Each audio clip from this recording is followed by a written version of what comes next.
Ladies and gentlemen, welcome to another edition of Don Mafia Live, your go-to show twice a day, Monday through Friday at 11 a.m. EST and 5:15 p.m. EST. I know I'm a little early today, largely because I'm filling in for my good friend TD Finstock to be the host of the NFC North Roundtable in just about an hour, all right? Whoever said running a business was easy, ladies and gents, but, excuse me, that does not mean whatsoever that I am not going to come out here and give you guys your daily practice and injury report update. That is quite a bit. Earlier this afternoon, we heard from Sean McDermott. We heard quite a few tidbits about some players that we were wondering about. And then we ended up having practice, and then a couple of players ended up hitting the podium, really unpacking and trying to get a good understanding of what the Buffalo Bills are planning for their divisional rival, the Miami Dolphins, coming up on this Sunday. Shout out to each and every single one of you in the chat already. I see a lot of familiar faces. We have added, it's crazy, 2,900 new subscribers to this channel in just the month of October, folks. Absolutely insane. Absolutely insane. We had a goal of crossing 30,000 subscribers before week 10, all right? And I think that we might even get it done before week 9, which is even absolutely crazier. So shout out to all of the day ones. Shout out to the everydayers. Shout out to the newbies. I appreciate you guys always rocking with your boy on a daily basis. Man. Damn, man. I'm so excited to dive into this. Let's make this happen. We have Mabros Gaming just gifted a one Dan Mitchell membership. Absolutely the best, man. What is going on? We have Steven Reynolds. Yo, what's up, dude? Go Bills. Go Bills, Steven. Hope you are having a wonderful Wednesday afternoon. I do want to remind everybody that I am going to be live on the AFC East Roundtable at 8 p.m. EST this evening. It should be a hell of a show. So if you are not familiar with the AFC East Roundtable, I'm sure vast majority of you are. It's my divisional debate show where I represent the Buffalo Bills, and I'm on with a Jets fan, a Dolphins fan, and a Patriots fan. As many of you can imagine, this AFC East Roundtable, quite frankly, has been a Bills Roundtable because it has been all Bills fans since the other fan bases have just been stewing in absolute misery for the past couple of weeks, as it should. Let's go Buffalo. Absolutely, Mark Cardinelli. Absolutely. Dude is the best. Jack, no, I'd have to disagree with you, man. You are the best, bro. You are the best. You're the best, dude, for real. Thanks for keeping me up to date with this stuff, man. I really appreciate that. Hey, dude, listen, I appreciate that. I am always here to make sure that you guys stay informed. I try to consolidate all of the information that I possibly can so that you guys aren't scrolling through a variety of different sources. So you can just come to my YouTube channel and walk away fully informed of what is happening with this team. We have Akram is coming on and saying, yes, what's up, Dan? We got Dwight in the chat. Dwight, man, hope you're doing well. I'm Josh Allen, but do you like the bald Mahomes profile? I certainly do. It's absolutely beautiful.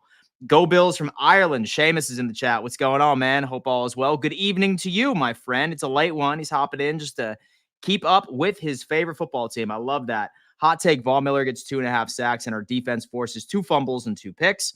Gotta love that. We have Mabros Gaming again gifting a membership to one of you lucky suitors. Hearing Mike Edwards wants a trade, do you think we trade him? I don't know. And so to be completely honest with you, I would actually be really curious to see what his trade value would be. Who would actually trade? Listen, if somebody's willing to give us a couple of picks and then maybe even an edge rusher, I'd be completely fine. Send over Mike Edwards to the Carolina Panthers or something like that for damn Clowney. I would be completely fine with that. Dan, we got to put the smack down. I totally agree right there. We got Teddy in the chat. Been watching since Master at Work is on the roundtable. Love to see your business growing. Thank you so much, man. Thank you so much, bro. I appreciate that. Taylor Rapp seems to say TB is playing. LOL. Okay, look at that. Hey, Dan. Hello from Oregon. Ryan.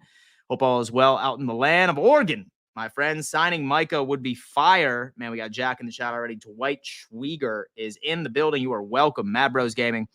Thank you so much, man. I really, really appreciate that. All right, guys, listen, we have 146 of you in the chat right now. 102 of you on YouTube, 43 of you on X. Do me a favor, smash that like button. I'm seeing a lot of you guys showing some appreciation, showing some love of what we do over here on this channel. And I'll tell you what, the easiest way to support what I'm doing over here is quite simply just by smashing that like button, just hitting that thumbs up sign so it goes through the YouTube algorithm, and of course, subscribing. We have a 30,000 subscriber goal by week 10. I have a feeling that we're going to cross that threshold prior to week 10. Absolutely exciting. But a reminder to everybody, I'm sure I'm beating a dead horse, but I just want to make sure as many people enter this contest as humanly possible. I'm giving away a Josh Allen rookie card. Okay. I'm doing weekly giveaways. All right. Next week, I'm going to be giving away a jersey. A couple of weeks later, I'll be giving a Dalton Kincaid signed rookie card, bunch of jerseys, bunch of really fun stuff. If you want to be a part of these giveaways, folks, all you need to do is just simply be a subscriber to this channel and have a free pristine auction account. Link is in description. Highly, highly recommend you guys going ahead and you check them out. All right, boys. But anyway, we have to go ahead and we need to check out the injury report real fast because it is official. It is official, folks. We finally have the injury report that was based off of this past week. All right. And there's a couple of storylines that are coming from some of the players that were specifically not practicing, but it looks like for the most part, we have a lot of guys that were listed as limited, which is ideal. For the most part, this team is practically at a full bill of health outside of a couple of, I suppose, day-to-day or game time decisions. And one of which that I saw that I think a lot of people are concerned about is Amari Cooper with a wrist. All right. He was limited. Now, the funny thing was that Sean McDermott hit the podium prior to practice. He told everybody, he said, yeah. And so Amari Cooper is on the injury report with a wrist injury that he suffered against the Seattle Seahawks. And he said verbatim, or quote unquote, he will not practice today. But then as practice ended up sort of going through the motions, we ended up seeing Amari Cooper in individual drills, right? And that was just the portion where the media could actually view. Then this report comes out and it says that he was indeed limited. All right. So it is certainly a fantastic sign 5 days out from the Sunday matchup that we see Amari Cooper out there practicing, at least on an individual basis, which is nice. Many of you guys know that I have been predicting that this is going to be the Amari Cooper game because I just have a feeling that all of these main contributors for the Buffalo Bills offense is going to be on a rotation, right? Some games we're going to see a Shakir game. Some games we're going to see Cook and Ray Davis just be able to go out there and absolutely take control of everything like they always do, which is a beautiful thing. Sometimes it's going to be Keon Coleman. I thought it was going to be Amari Cooper, but it's nice that he's limited. Sucks about the wrists. Based off of the videos that I saw, his wrist was pretty wrapped. It was pretty wrapped for the most part. It was tight. It almost looks similar to the Josh Allen glove that we have been seeing. But that is the update on Amari Cooper. So let's certainly hope that he can, let's definitely hope that he can make that happen. Just moving on, some good news from some players that we were missing out on earlier. We had Curtis Samuel with a pectoral, although that I know a lot of us really aren't that excited about Curtis Samuel coming back. A lot of us are very upset with his production, especially after a 3-year contract. However, he is limited, so he is trending to play, which is ideal. And then Terrell Bernard, who had an ankle / a pectoral. That poor guy is literally trying to go for the trifecta of different injuries that he could sustain for the entirety of the NFL season.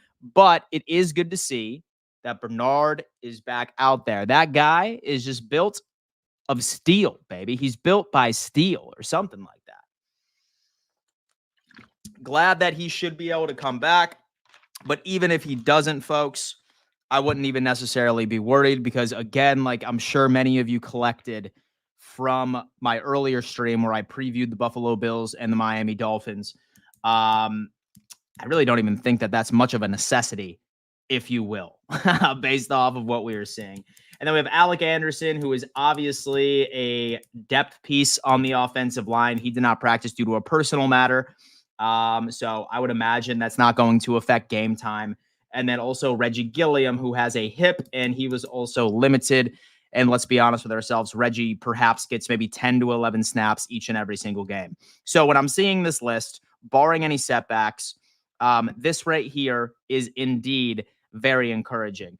Can we stay as healthy as humanly possible, man. I keep having this PTSD reflection of us on our last prayer for somebody to fill in for a linebacker position in the playoffs last year.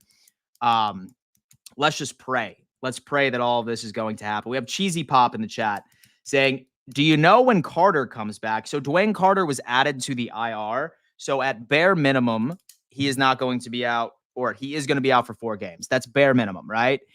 I want to say he broke his right hand or something, or wrist, something along those lines. And he did recently go under surgery. So when you're added to the IR, that is bare minimum 4 games, maybe a little bit longer. But hopefully, if all goes to plan, we could be seeing the young buck back in December when we have some interesting games, right? I could certainly use all hands on deck when we end up going up against the Detroit Lions. That is for sure. We are running the ball all over the Fins. Kelly Bills is coming in with a solid prediction. My boy Seamus over in Ireland is saying Von Miller returns. Von Miller indeed returns, folks. And this is big news. He is no longer suspended. All right. And I'm having a hard time understanding, or at least predicting, what his utilization is going to look like on Sunday. Is this something that, sort of Sean McDermott's going to ramp him up back into the full speed of the defense since he hasn't been out there? Since this obviously wasn't an injury concern, I feel like he's fresh. And I feel like he's going to fit perfectly back at a rotational basis.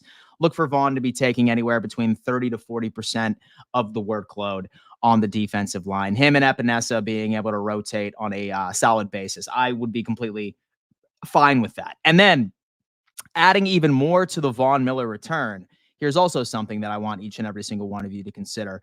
I think this gives us a good understanding, and it's going to give Brandon Beane an answer of whether or not that he wants to make a trade or make another acquisition for another edge rusher, right? If Vaughn goes out there and he's absolutely lights out, maybe we don't, right? Maybe we don't. But say that Vaughn goes out there and he's struggling a little bit. He's not really recording as many pressures as we would like for him to record. Maybe that's going to be the Achilles heel. Maybe we see exactly what we're getting out of Vaughn. And I'll tell you what, with this offensive line over in Miami, this is it. It should be a buffet. It should be a buffet is where I'm getting at right now. We have Bills Willis. Hey, Dan, is it possible the Bills cut Evans to make room on the roster to move Milano onto it? So I'll tell you what, man, listen, he was on the IR for a bit, and Von Miller didn't count against, like, he was still an extra player because they ended up passing a rule that if a player is suspended, then a team could technically carry 54 people on the active roster. Darrington Evans was just cut, and it didn't affect how many players were specifically on the team. It was always 53. We just didn't elect to elevate him. I wouldn't be surprised if Darrington Evans is just put right back on the practice squad. I haven't seen any news of that happening yet, but so once we're done looking over this injury report, we are certainly going to dive deep because Evans, like, right in and of its sense, folks, was always a practice squad player. He was always a practice squad player. So we put him on IR so we can add somebody else to the practice squad, but then also save him. So I have a feeling that we just did it because we never had any intention of bringing him on the 53 in the first place. And we're just going to bring him back on the practice squad for the most part. But unfortunately, we still have 53 men on the roster where it stands. I would definitely take a healthy Micah Hyde. He knows the system and is a great safety. I mean, listen, I love Micah Hyde as well. But the thing is like, how much more gas in the tank does he have, right? Like, he's like 34 years old. I'm 33, and I can tell you what, shit. I pulled a hamstring in my sleep the other night, right? And so the body certainly doesn't work the same way once you get north of 30, that's for sure. I honestly think Micah Hyde is on ice for us, and he is an absolute last worst case scenario sort of acquisition for this team. Maybe we bring him back for some depth purposes. If there is an injury, knock on wood, I certainly hope there's no injuries there. But solid in pass coverage still. Keon over 100, Vaughn with a sack. We have Therese in the chat. I feel like TB should rest this Sunday and put Buffalo Joe against the Dolphins at home. We have Alex Smith. I second that. Look at that, baby. White coming back as a safety. Videsh is coming in here, man. So I'll tell you what, I've said this a couple of times about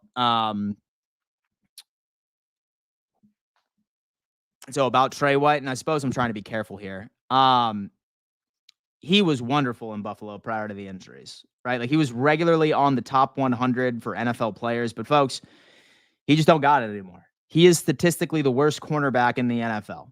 He is statistically the worst cornerback in the NFL. And based off of all of the money that we have and based off of like as far as our draft picks are concerned, I don't see Brandon Beane making a move for somebody that is going to be a depth piece for the Buffalo Bills. He's going to be looking for somebody that could be a starter now, right? And even if he did have that plan of moving Trey White over to safety at the free safety position, he's never played that at the professional level, right? And Sean McDermott is not going to throw him out there week 1, week 2, week 3. I just don't see it making sense. I really don't see it making sense. I love Trey White. He was one of my favorite players when he was on this team, but unfortunately, he's just not the same player since he was injured. And as far as transitioning him over to safety, a position in which that he has never played at the professional level, that's not something Sean McDermott would do. So if we make a move at all, and if we trade, meaning that we have to walk away from draft capital that we know that Brandon Beane ends up holding tight to his chest on a yearly basis, trust me, this dude is not about to send over draft capital for a guy that is the statistically worst corner in the NFL that would exclusively be depth. It's just not how it is. He's going to make a move on somebody that would be an edge rusher. I'm actually almost convinced that if we end up making a move, it's going to be somebody on the defensive line, perhaps even on the defensive tackle side of things or edge. It's one of the two. So as much as we love reunions, folks, we ended up getting younger and cheaper for a reason. And younger and cheaper is half of the reason why this Buffalo Bills team is now sitting at 6-2, which I think all of us should be super excited about. Trade back for Trey and have him shift to safety. Oh, man, we have a lot of people hoping for some nostalgia, baby. So we have a lot of people hoping for some nostalgia, baby. That's what I'm talking about. And so I really need the Dolphins to get absolutely destroyed this week. I want an MVP showcase for Josh. If it is any team that we can get an MVP showcase for our quarterback, it is obviously going to be against the Miami Dolphins. I thought the live started at 5:15. Ansley, I know. Sincerest apologies for being early today. I got roped into hosting the NFC North Roundtable at 6 p.m. EST. So I wanted to get on here a bit earlier so I can chat up with my friends. It's normally 5:15 p.m., but today I had to fill in and be a good business owner, okay? Because TD Finstock can no longer host the NFC North Roundtable today. So I had to step up, baby. I had to step up. That's what it is. Imagine we got Dexter Lawrence. I would love that, but unfortunately, it's not in the cards financially. You know what I mean? So we need linebacker depth, to be honest. Dorian didn't have a good game last week after watching the All-22.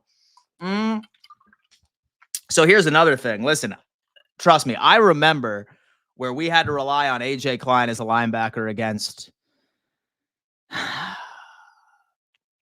when we had A.J. Klein as a linebacker against the Chiefs in the playoffs. I have nightmares about that as well. But Austin, here's my take on that.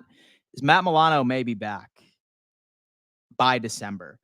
And maybe outside of that game from Dorian Williams, he's solid as a run defender. He leads the team in tackles, right? He does. He's like that downhill guy. Basically, what Dorian Williams is that he was Terrell Dotson for this team. That's the skill set that he brings. He's not as ideal in pass coverage as Matt Milano or what Edmonds was for us a couple of years ago.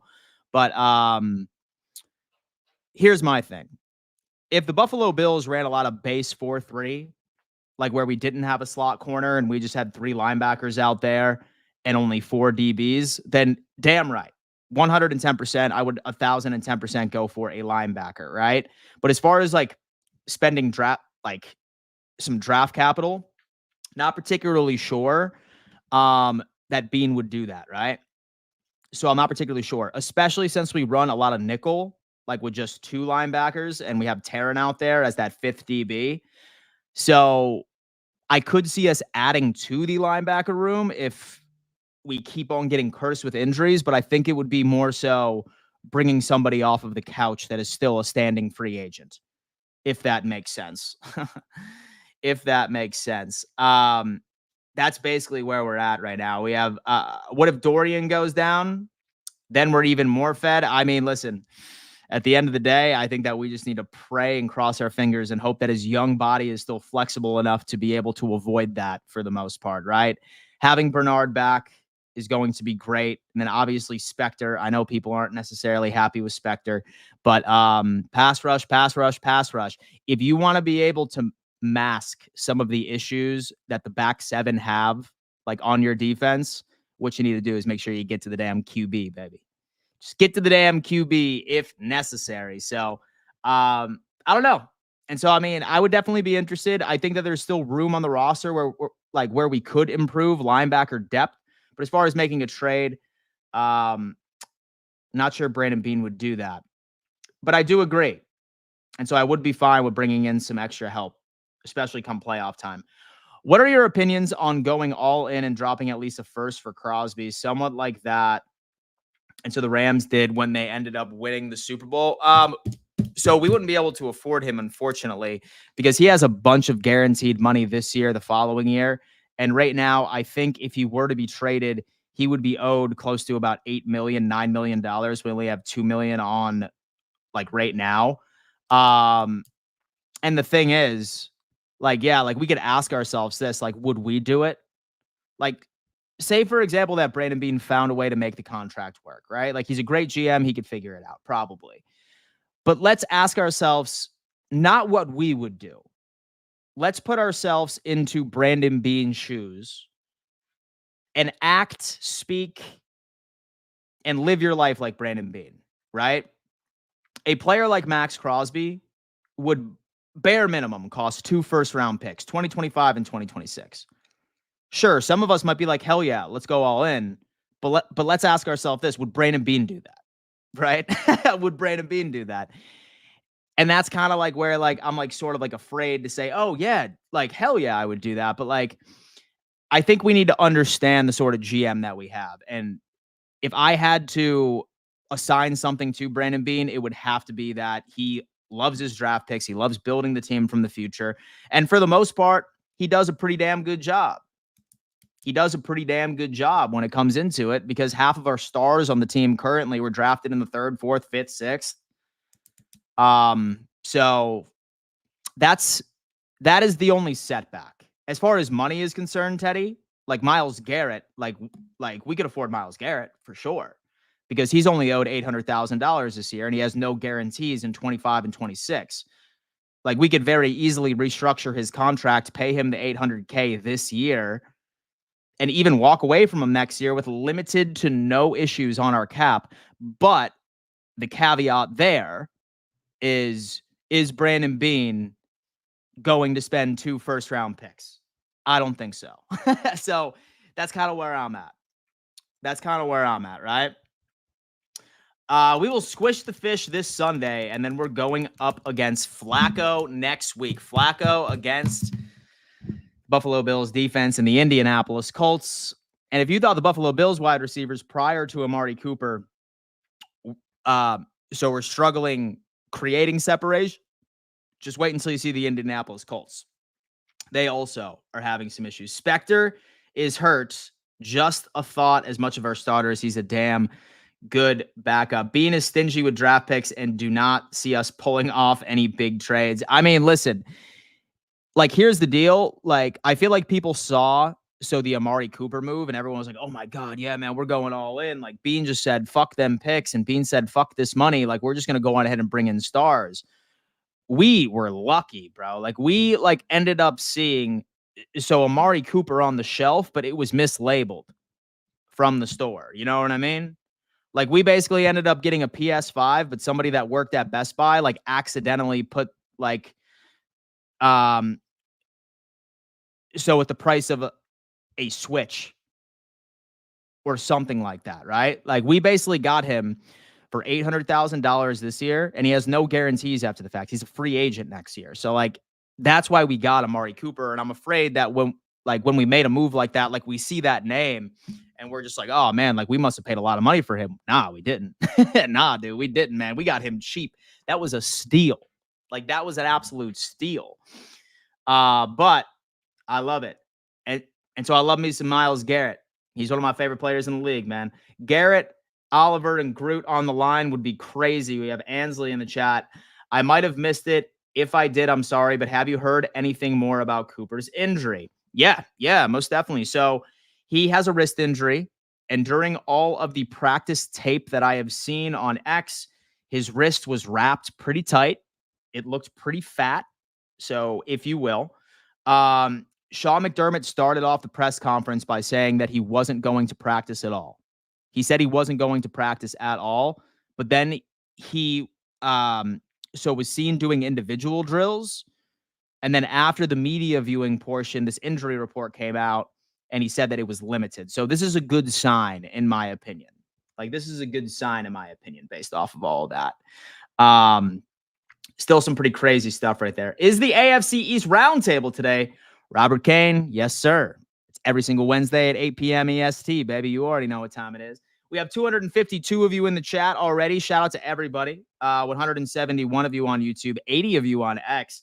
Love each and every single one of you. Thank you for tuning in and making this a part of your daily routine to sit back and talk ball with your boy. That's what I'm talking about. We have Allen out late at the Yankees game. Cut him. I know KM's. I know my dude's joking around. Let that man have a life, baby. Let him have a life. Hello, I am Kermit, and I throw 9 interceptions and only have 8 touchdowns. Okay.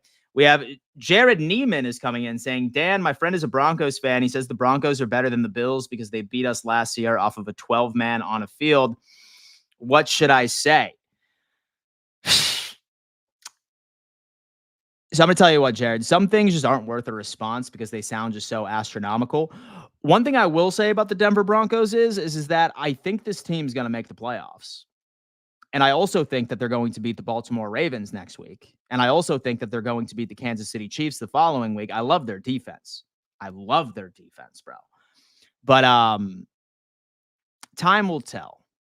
Time will tell, my friend. Just let your friends live in a state of delusion and eventually so the universe will humble them. It's just a matter of time. It is just a matter of time before the universe humbles the delusion. It's how it is. It's how it is. Guys, listen, I need to go on ahead and get some plugs and let you guys know about a couple of the sponsors that I have been working with so far.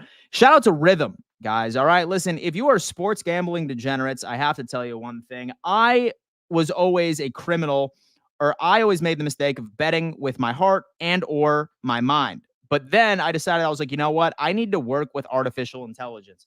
And what artificial intelligence does for me is that it picks out the best player props that you can possibly find at any given day. And this is all picked by artificial intelligence, guys. I have been cleaning house on a lot of my sports picks in college football and also in NFL. And it's all thanks to this Rhythm artificial intelligent assistant. Now, the beautiful thing about this is, all right, is that this is a risk-free 7-day free trial. So there are a lot of college football games and there are a lot of NFL games this upcoming weekend. And if you like sports betting and if you want to test this out by building your own models, by relying on their AI prop picks, I highly, highly, highly recommend that you go on ahead and download that free 7-day free trial, folks. All right, link is in description. Go on ahead and give it a try. I promise you will not be upset with this. This is one of my personal favorite tools. Every single sports gambler needs to have this in their toolbox, and give it 7 days to give it a try. It is absolutely beautiful. And then also shout out to Picasso's Pizza. Buffalo pizza, baby. Buffalo pizza. It melts in your mouth. And if you are not in the Western New York area and you don't have an opportunity of trying Picasso's, have no fear because they are mailing pizza to your front doorstep anywhere in the United States. I had a couple of friends over and the other day, and I popped in some of my Picasso's pizza in the oven. I felt like I was back home in Buffalo. My guys were absolutely just salivating over it. Absolutely delicious. And now you can get it wherever you are located in the United States. If you want to order some of this online and have this mailed to you guys, use code PARADE, all capital letters, for 20% off just by going to the link in my description. Shout out to Picasso's Pizza for being a proud sponsor of my channel all season long. And AI also tells me that I can lick my own ass. I don't know, Dan. Hey, man, 7 days free, baby. 7 days free. If it's not for you, delete it. But trust me, I promise you're going to love it. Dan, What do you think about ESPN putting Mahomes above Allen in the MVP race? They're absolutely delusional if they think that Patrick Mahomes is the reason why the Kansas City Chiefs are 7-0. That's what I have to say about that. TD better come correct tonight. KM, hey, man, it's not going to happen. Really, not even half of y'all have liked it yet. It's pathetic. Make sure to absolutely smash and destroy the like button. We have Buffalo Guffy in the chat. Folks, do me a favor. Smash that like button. We have a goal of 200 like buttons per stream. So do me a favor and go on ahead. Smash that like button if you have not. If you rock with what I'm doing over here on a daily basis, twice a day, then certainly just go on ahead and hit that like button. It's going to help out tremendously. But anyway, let's go on ahead and go back in time, folks. Understand everything that we ended up learning about Sean McDermott's press conference practice. Let's take a look at it. Where's good old Sean? All right. Where's good? Oh, look at that. Look at that. Where's good old Sean? There he is. Okay. So as we ended up alluding to earlier today, folks, we had Curtis Samuel and Bernard would be limited in practice today. And Amari Cooper was dealing with a wrist injury and won't practice. It turned out to be not true. I'm not saying that Sean McDermott was misleading the media, but I think that once he got out there, he learned that Amari Cooper was feeling a hell of a lot better than initially anticipated. So that is good. And guys, if you are just joining right now, one of the biggest takeaways is that this team is, I would say, in a very good spot from an injury report perspective. Especially with players that are returning like Bernard and Curtis Samuel, and Von Miller is obviously back from his suspension. And it's really good to see that Amari Cooper was limited today when initially we thought he was going to be out. So always something that is good to see.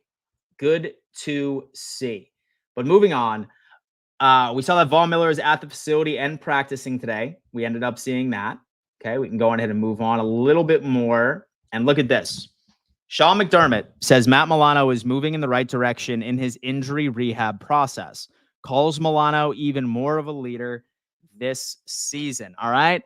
Let's go on ahead and ignore the coaches speak here, and let's really get a good understanding of what this truly means. What this means is that I would imagine this Buffalo Bills team is doing whatever they can to expedite this recovery process as much as humanly possible, right? We remember the sins of the linebacker room in the playoffs last year. If you were to bet with me right now, in fact, let me go ahead and pull up the Bills schedule, because I am going to accurately predict when Matt Milano comes back.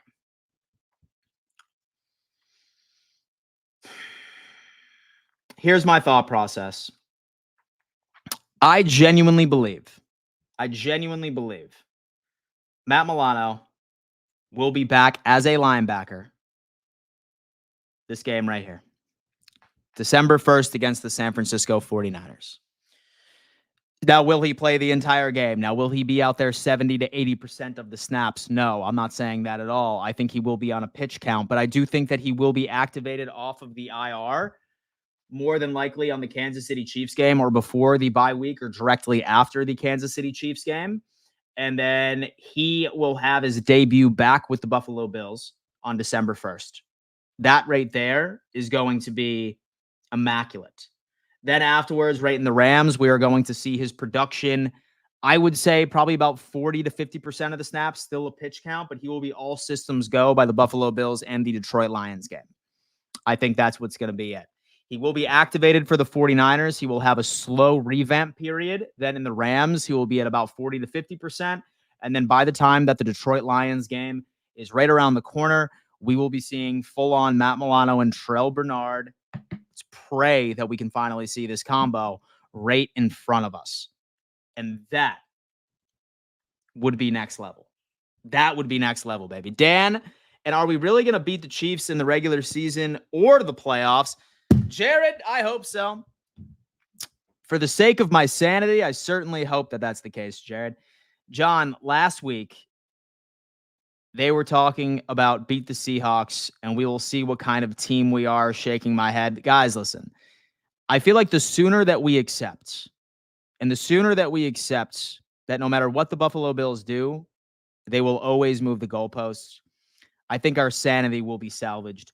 I only see a possibility of 3 losses the rest of the way. If that is so, if that is the case, we already got this division. Go Bills Mafia. Absolutely.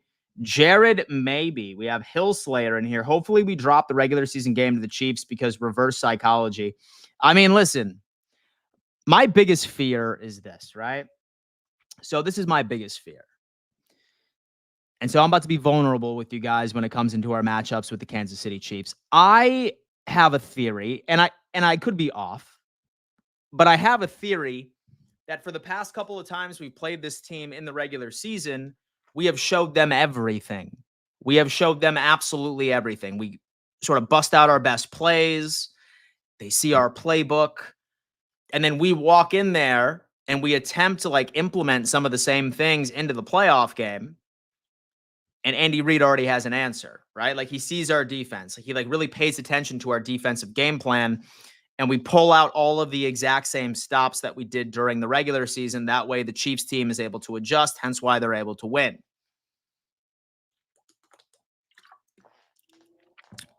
And so it is a game of inches. And I mean, really all it takes is just one play, like 1 or 2 plays to go in the wrong direction or the right direction that determines the outcome of a game. It's how it is. That's why I love football so much, right? Because sometimes all it takes is 1 or 2 plays going your way. And you can come out there and be victorious. But I don't know. I'm hoping so, man. I'm certainly hoping that we can take care of both. Wouldn't that be ideal? What's up, Danny boy? And to be honest, he needs to go. It's been too many mistakes in the past. And to be more honest, with the 2 years in a row, he costed us the playoffs. Let me know if I am wrong. Bills since 92 are so I'm assuming you're talking about Sean McDermott. So the thing is that so here's my thing, right? Like my opinion on this. So my opinion on Sean McDermott, really in the grand scheme of things, just doesn't matter, right? Like say that I was the GM, yeah, for sure. So it would certainly matter, right? It's frustrating. It's very, very frustrating that like we can't tend to get over the hump, right? But I have to look at this ownership. Like we have to look at the Pagulas right now, right? So we have to look at the Pagulas. Like, look at the dumpster fire that the Buffalo Sabres are, okay? They still can't find a decent coach. But then look at the Buffalo Bills. Always winning the AFC East, always selling tickets, and always making the playoffs. And for the most part, we are competitive, and we are always in these playoff games when it comes into it. We have Bill since 92. He's saying Milano. Yes. So I will get to that here in a second. So the thing with Sean McDermott is, folks, is that I believe that we are in a Mike Tomlin situation. So we are in a Mike Tomlin situation. That is precisely where we are. It's just how it is, right? It's like he is the Mike, like he is what Mike Tomlin is to Pittsburgh as Sean McDermott is to Buffalo. Exact same coach. He's not going anywhere. Not unless this Buffalo Bills team like absolutely falters and drops 8 or 9 and like we miss the playoffs. He's going to be here for the foreseeable future, even if we do end up losing again in the divisional to the Chiefs. It's how it is. As far as Matt Milano, Bills since 92. I mean, listen, I went on ahead and I actually made this take, I think about a week or so ago, and I would have to agree with you there. He has no guaranteed money next year. So within his contract and a post June 1st cut, I believe we would save close to like $17 to $18 million in the cap right now. If Dorian Williams, if he continues to play and he continues to progress and develop, I could 1,010% see Matt Milano being a roster casualty. But this year, okay, I really don't see us walking away from the guy. Like we need all hands on deck. That's basically what it is. We have Andy fucking Reid, man. That's what I'm talking about. Except Tomlin wins. It's not for a long time. And so dude hasn't gotten past the divisional in how long? We have Blair. I've said it a bunch. and you get to the playoffs and anything is possible. We have Crazy Killer. I'm sorry I can't always see you live. I always usually watch the rerun because I'm usually busy, but I love your content. Thank you so much, man. I love you. I love you. But I really do believe we might need the 1 seed and to go and win a Super Bowl. No, I love our coach and the defensive guru, and he's been dealt the shittiest hand ever and still stops top 5 defenses in the NFL. We have Dan, you the man. And can you tell the coaches to put Keon Coleman on defense to defend Hail Marys, please?